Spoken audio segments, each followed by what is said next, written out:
markers 212 and 222.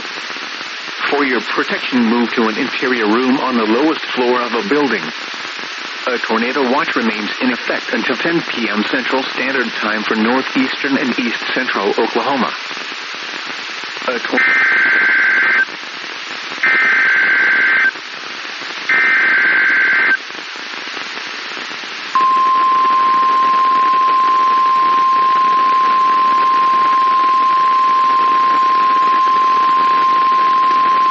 The National Weather Service in Tulsa has issued a tornado warning for Northwestern Rogers County in northeastern Oklahoma, southeastern Osage County in northeastern Oklahoma, southern Washington County in northeastern Oklahoma, northeastern Tulsa County in northeastern Oklahoma, until 7:30 p.m. Central Standard Time.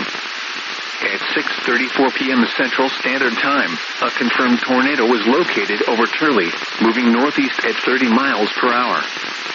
Expected hazards included a damaging tornado. Tornadic debris has been confirmed by radar. The following impacts are expected. Flying debris will be dangerous to those caught without shelter. Mobile homes will be damaged or destroyed. Damage to roofs, windows, and vehicles will occur. Tree damage is likely. Locations in or near the path include Skiatook, Turley, Ramona, Vera, Oologah, Collinsville, Sperry, Owasso, Tulsa. To repeat, a tornado is on the ground. Take cover now. Move to a basement or an interior room on the lowest floor of a sturdy building. Avoid windows. If you are outdoors, in a mobile home, or in a vehicle, move to the closest substantial shelter and protect yourself from flying debris.